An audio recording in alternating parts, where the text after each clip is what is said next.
আল্লাহর বিপক্ষে কথা চলে এসেছে, হঠাৎ করে আল্লাহ রাসূলের বিপক্ষে তার কথা চলে আসলো, কোরআনের বিপক্ষে কথা চলে আসলো, ইসলামের বিপক্ষে কথা চলে আসলো।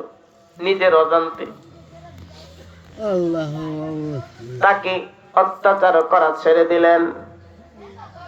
হযরতে আম্মার চোখের পানি ফালায়া কান্না শুরু করে দিলেন, হাই রে, আমি তো মন থেকে বলি নাই, ইচ্ছা করে বলি নাই, হঠাৎ করে মুখ ফুসকে বের হয়ে গেল।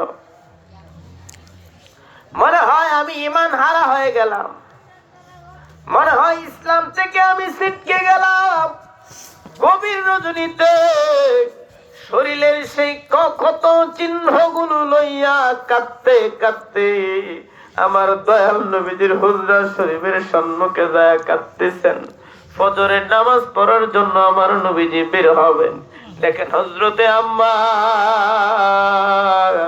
আমার দয়াল নবীজির হুজরা শরীফের দরজাটার ভিতরে মাথাটা লাগাইয়া ডুকরায়া ডুকরায়া কান্দে। আল্লাহ রাসূল বলল, বাবা আম্মার কেন কাঁদো? আল্লাহ রাসূলের কথার জবাব শুনে আম্মার বলে, ইয়া রাসূলুল্লাহ, আমি ইসলাম থেকে মনে হয় বাদ পড়ে গেলাম, আমি মনে হয় কাফের হয়ে গেলাম। আল্লাহ রাসূল বলেন, বাবা কেন কাফের হইলা?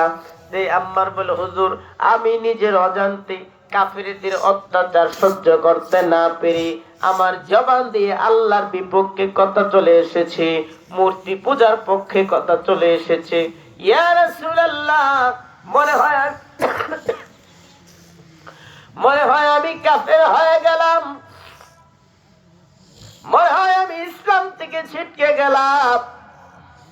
আল্লাহ রাসূল রাহমাতুল লিল আলামিন চক্ষুটা বন্ধ করলেন।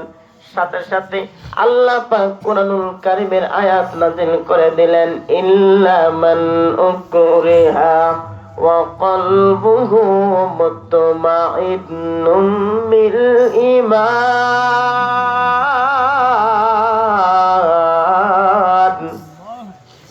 আল্লাহ পাক জানায়া দিলেন, বন্ধু আপনি জানায়া দেন, আপনি জানায়া দেন যাদের অন্তরটা আমি আল্লাহর ঈমানে পরিপূর্ণ, যাদের অন্তরটা আমি আল্লাহর ঈমানে পরিপূর্ণ, যাদের হৃদয়ে আপনি নবীর ভালোবাসায় পরিপূর্ণ, আপনি নবী তাদেরকে জানায়া দেন তারা যদি ভুলবশত বাধ্য হইয়া কুফরি করেও ফেলে, আমি আল্লাহ সেটা কুফরির খাতায় লিখবো না, তাদেরকে ক্ষমা করে দেব।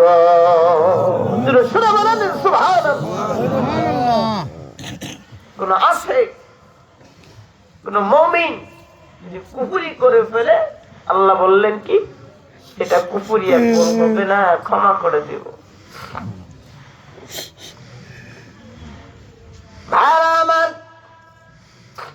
আমার নবী রাহমাতুল লিল আলামিন তিনি বলে দিলেন, বাবা আম্মার এরপর যদি তোমাকে তারা ধরে, তোমারে তারা আক্রমণ করে, তোমাকে যদি তারা অত্যাচার করে, তোমারে যদি আল্লাহ পাকের বিপক্ষে কথা বলার জন্য বাধ্য করে, তুমি বলিও,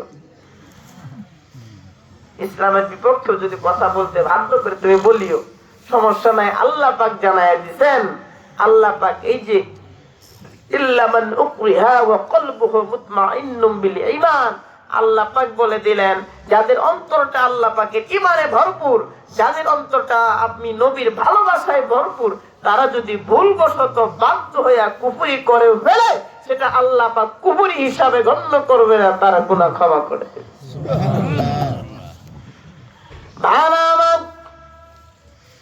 এই কারণেই মুহাব্বত, এই কারণেই প্রেম, এই মুহাব্বতটা সাহাবারা যেমনি ভাবে শিক্ষা দিয়েছেন, সাহাবারা যেমনি ভাবে ভালোবেসেছেন, সাহাবারা যেমনি ভাবে নবীজিকে মুহাব্বত করেছেন, ও ভাই নবীজির পরিপূর্ণ সুন্নাত যদি আপনি অনুসরণ করতে চান তো কুজাওয়া সুন্নতে আহমদ কুজাবা মুহাম্মদ কাইবুত নিসবতরা কারে শায়তা বিকুনি নামত অলি গরলি লানাতা ইয়াজরব অলি হাম